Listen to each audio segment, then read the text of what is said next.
မြန်မာလူမျိုးတွေရဲ့ဂုဏ်ယူစရာအစားအစာလည်းဖြစ်အိမ်ချက်ရဲ့လူကြိုက်များပြီးသားထုတ်ကုန်တစ်ခုလည်းဖြစ်တဲ့အိမ်ချက်မုတ်ဟင်ခါလေးကိုအဓိကပါဝင်တဲ့ငခုပိတ်တာဆေးကြီးကိုအချွဲဆင်အောင်လို့အထက်ထက်ဆေးကြောချက်ပြုတ်ပြီးတော့အယိုးကြီးအယိုးသေးမကျန်အောင်ဆက်နက်စစ်ထွက်ကငါးသားတီးတန့်ကိုအသင်ပြင်ထားကြပါတယ်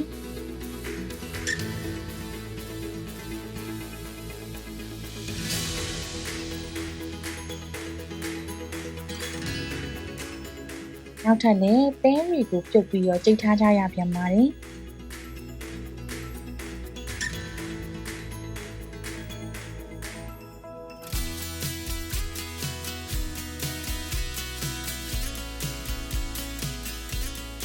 အားလုံးအဆင်ပြေဖြစ်ရင်တော့ညာအနှစ်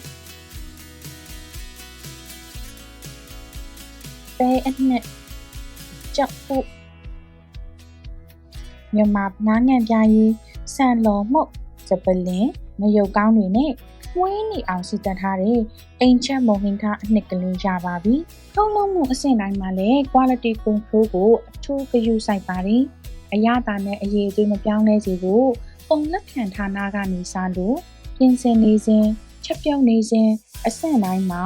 နမူနာ sample ယူပြီးတော့ lab မှာကျူစီစစ်ဆေးအတည်ပြုပြီးမှသာစီတိုဘူပူတချင်းလုပ်ငန်းစဉ်တွေကိုစတင်ကြတာဖြစ်ပါတယ်။အဲ့ဒီလိုအချိုးကျအရသာရှိချက်ပြုတ်ပြီးသွားတဲ့အခါမှာတော့တာရှည်ခံစေးကင်းကင်းနဲ့ရေရှည်တိုးလောင်နိုင်ဖို့စီတိုဘူတဲ့ထည့်ပြီးအဆင့်ဆင့်ပိုတက်တဲ့လုပ်ငန်းစဉ်တွေကိုဆက်လက်ဆောင်ရွက်ကြပါတယ်။မူဆေးစားကထွက်လာတဲ့စီတိုဘူတွေထဲမှာတစ်စိတ်တစ်ပိုင်းချက်ပြုတ်ပြီးသားအစားအစာကိုထည့်ကြပါတယ်။မုံဟင်းခါနဲ့တွဲဖက်ဖြစ်တဲ့မပြောဥဆိုရင်လည်းနုညံ့စီကိုအဓိကပေါင်းပြီးမှထည့်ပြီးသလိုမျိုးစက်တုံဥပလီတွေကိုလည်းတပူးချင်းစီလက်နဲ့ထည့်သွင်းကြပါတယ်။အငွေတစ်ထောင်းထောင်းထွက်နေပြီးတော့အကျိုးအကြားမကြံပိုးတက်ပြီးတဲ့ရေနွေးငွေပေါင်းဆက်ထဲဖြတ်တန်းအပြီးမှာသတ်မှတ်ထားတဲ့ temperature control နဲ့သက်ဆိုင်ရာဟင်းအနှစ်တွေကိုထည့်ကြပါတယ်။ပြီးတာနဲ့စက္ကန့်ပိုင်းအတွင်းမှာပဲဘက်တီးရီးယားထပ်မံပေါက်ဖွားခွင့်မရတော့အောင်လို့စက်ကြီးတွေနဲ့လုံးဝအလုံးပိတ်ပလိုက်ကြပါတယ်။အနှစ်ထဲတုန်းကမတော်တစားဘေးမှာပေကုန်တာမျိုးရှိခဲ့ရင်လည်းတန့်စင်စီဖို့အတွက်ရေဆေးဆက်မှာတစ်ခါပြန်ပြီးတော့ဖျက်ကြရပါတယ်။တန်ရှင်းထားပြီးသားအလုံးပိတ်ပြီးသားဘူးတွေကို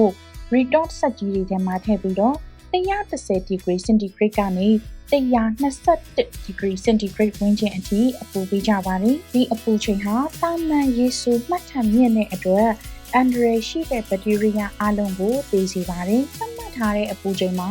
ဘူးရဲ့အလဲဘဟုအထိအပူကိုပြန့်နှံ့ရောက်ရှိစေဖို့အချိန်အတိုင်းအတာတစ်ခုထိထားရှိရပါတယ်။သတ်မှတ်ထားတဲ့အချိန်ပြည့်တာနဲ့ record ဆက်ထဲကနေမထုတ်ခင်စက်ထဲမှာရင်ရေအေးနဲ့ရုတ်တရက်အမြန်အေးခံလိုက်ပါတယ်။ဒီလိုမှသာလေအစားအစာတွေဟာအလွန်အကျွံနူးဣသွားပဲနဲ့အနံ့အရသာကိုအကောင်းဆုံးအခြေအနေမှာထိန်းသိမ်းနိုင်မှာဖြစ်ပါတယ်။အိမ်မှာချက်တဲ့အိမ်ချက်လိုက်တာအိမ်ချက်